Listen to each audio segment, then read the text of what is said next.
Groundhog Day? Well, it is Groundhog Day. And I know Lyndon knows that day quite well, but I'm not going to out him for his reasons for knowing that. This is my wife's birthday today. Early spring. So she was pestered much by her brothers asking if she'd send her shout out today. Okay. But that's not the correct answer. Okay, the correct answer is not Groundhog Day. So what, does anybody know? It is the presentation of the Lord, but there's a special celebration that normally took place on the old calendar. They don't do it anymore unless it falls on a Sunday. One thing I could think is the Feast of the Circumcision. No? That used to be January. Okay. It's called the Candlemas. Okay, it's the blessing of the candles. Okay, which is interesting to me because on the 3rd, we celebrate the feast day of, anybody? Say, who said it? Saint Blaise. What do we bless on that day? Yeah, the throats using candles. Nevertheless, today's the feast day of the presentation of the Lord, and if you'll recall last month, Lyndon gave a talk on the Epiphanies. Okay? Does anybody want to tell me what those were?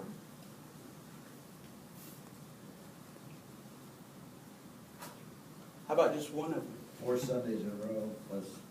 We just came out of the season. Christmas. No, the Epiphanies. What were the Epiphanies? Not the seasons. We're doing good on the season. We just came out of the Christmas season. Okay, so we just came out of the Christmas season, and we said that there were, the contention was 4.5, I think is what, 4.5. okay. There's one Epiphany that we always celebrate almost immediately after Christmas. This is the reason why we need to have coffee in the morning here, okay? So this, one of the things to jump ahead on admin is that if I have time at the end, I'd like us to get back to the idea that we have somebody who's here on a regular basis, or just a rotation of people. You know, someone's responsible for bringing the donuts. You know, when we were a small group, we were doing that pretty regularly. We've gotten away from that, just so that everyone has a little bit of refreshment beforehand and guaranteed that everyone's got their little jolt in the morning. Okay? You want to tell them, Lyndon? Well, you had the most obvious one is the Three Kings, where it reaches out to everyone. And you had the presentation at the temple, when he gets lost. He's at his father's house. Baptism of the Lord. Holy Family. Yeah, the last one is the wedding of Cana. Wedding at Cana, where his first truly public appearance, where he's going to do a miracle. Okay. And I contend, along with some other, I didn't come up with this idea, there's some other commentators, that today's feast, the Feast of the Presentation, is in a sense another presentation as well, another Epiphany as well. And on the old calendar, this was the end of the Christmas season. So today would be the day to take down your Christmas decorations, Mark Connolly. Which are still up. I was over his house the other day, and I noticed that Santa and all the, so yeah. So today, on the old calendar, so for those of you that want to keep the Christmas season going, it's kind of all right to keep it going until February the 2nd. When you say the old calendar, what are you referring to? I mean, how old, or what calendar is the old calendar? Like 2012 is the old calendar. The calendar was revised around the time of Vatican II and reformed slightly to be a little more consistent and a little more easier to understand because they had a lot of different rankings of feasts. I mean, our notion of memorials, feasts, solemnities, and commemorations.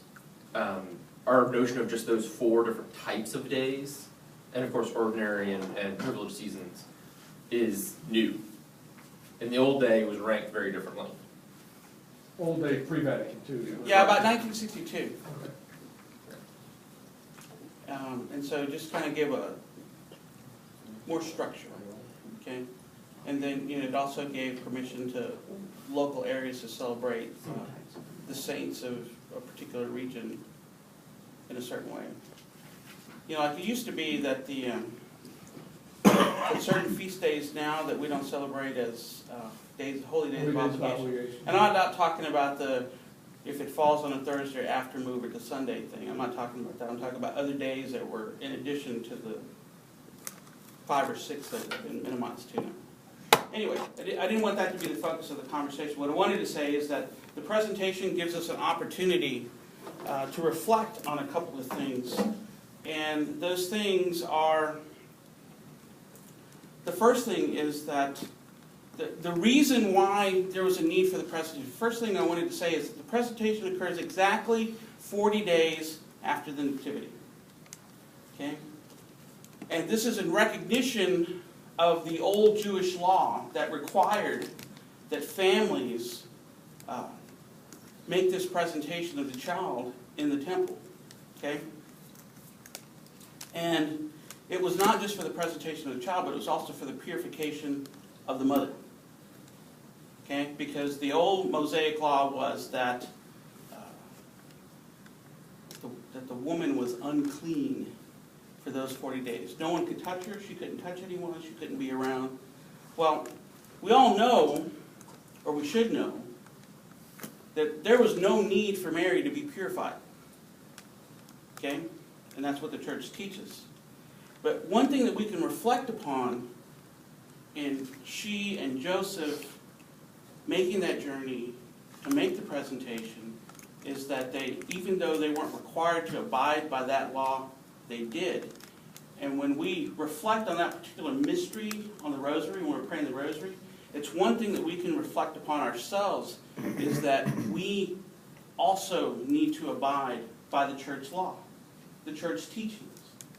Okay? It's one of the reasons why we have the catechism in our logo. It's a reminder to us that we're not just men of prayer, that's what the rosary stands for. We're not just men of the word, but that as Catholics that we believe that the church has been given to us. The church is our mother. Okay? And the church also has the teaching authority to help us with divine revelation. Okay? To help us understand what the law, so to speak, of Christ is. So that's one way for us to think about it. And that's one reason why I think today is important, because if we're praying the rosary on a regular basis, then we should be reflecting on this mystery at least once a week. Right? And so what I wanted to do is just give you one added way to reflect on that mystery. Because we have a tendency to just, we do fall into rote with that prayer. And we don't reflect on the mysteries like we should. Okay?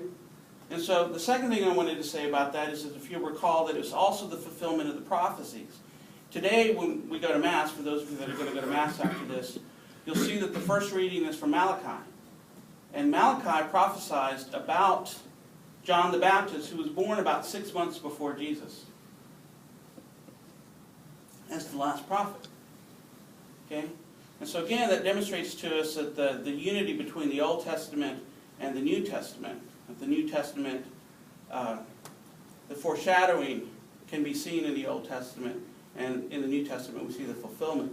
So that the two go hand in hand, that we don't reject the Old, okay, but that the New Covenant fulfills, it's a continuous line. And then the final thing I wanted to point out is that when you listen to the Gospel reading today, Simeon says something that's very striking to Mary when he says that her heart shall be pierced.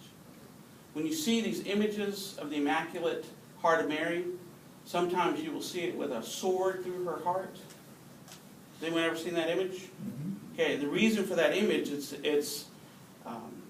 a reference to this particular scripture, and that's what we talk about when we talk about one of the sorrows of Mary, that she was going to go through much of the, she didn't physically feel the pain of Christ going through the Passion. She certainly got to experience it. If you've seen The Passion of the Christ, that movie, I think that Mel Gibson did a wonderful job of portraying that. Because at every stage of the Passion, he'll move the camera to look at her, and how the pain on that actress's face who's playing Mary was just, brilliant, because I think it just brought it home. And then you see the relationship between Christ and Mary, and there's this one scene that was particularly moving for me. And that is when, I don't remember if it was the first fall or the second fall, but Christ falls down. And they do a flashback when Jesus fell down as a little boy. And Mary runs out to go pick him up. And Christ looks at her when he's fallen with the cross on his back and the blood's dripping in his eyes. And it's like he regains strength enough to get back up. And that should be a reminder to us that Mary does the same thing for us. That Mary helps us get back up. That we need to have a relationship with Mary. That we shouldn't be ashamed of our Blessed Mother. Because that's another one of the gifts that Christ gave to us. One of his final words on the cross was, "Behold your mother." He wasn't just talking to John, he was talking to us as well. So I challenge you, if you don't have a relationship with our mother, start one. We're about to go into the season of Lent. What are you doing to prepare for it? You know, a month ago we talked about making spiritual resolutions. We're at the point of the calendar year where most people have already stopped doing whatever they resolved to do. You know, New Year's resolution, I'm going to lose weight or I'm going to quit smoking. This is in a month. Most people have stopped. It's what all the studies show. Most people after a month just can't hack it. So what have we done in our spiritual lives to get back on track? And the wonderful thing about the Catholic faith is that we have this liturgical calendar. We have our wake-up calls with those seasons in purple. So we're about to come into Lent. So if we didn't stay true to whatever spiritual resolutions we made at the beginning of the year, now's the time to get refocused. And so we got about a week and a half before Lent starts on Ash Wednesday, February 13th. So we should be thinking right now, what am I going to do to make this Lenten season more fruitful, more meaningful? Am I going to do something a little extra in my prayer life? It's not just about, giving up meat or, I'm not going to eat chocolate. Or, like one of my things that I do is like Lyndon would, he always talks about my 7-Ups, all right? One of the things I give up is 7-Up because that's really hard for me. Okay? But that's not enough.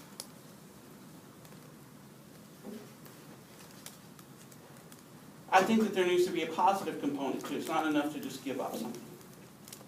What are you going to do extra? And I think that's probably more important than giving up something like a diet 7-Up. Does that make sense?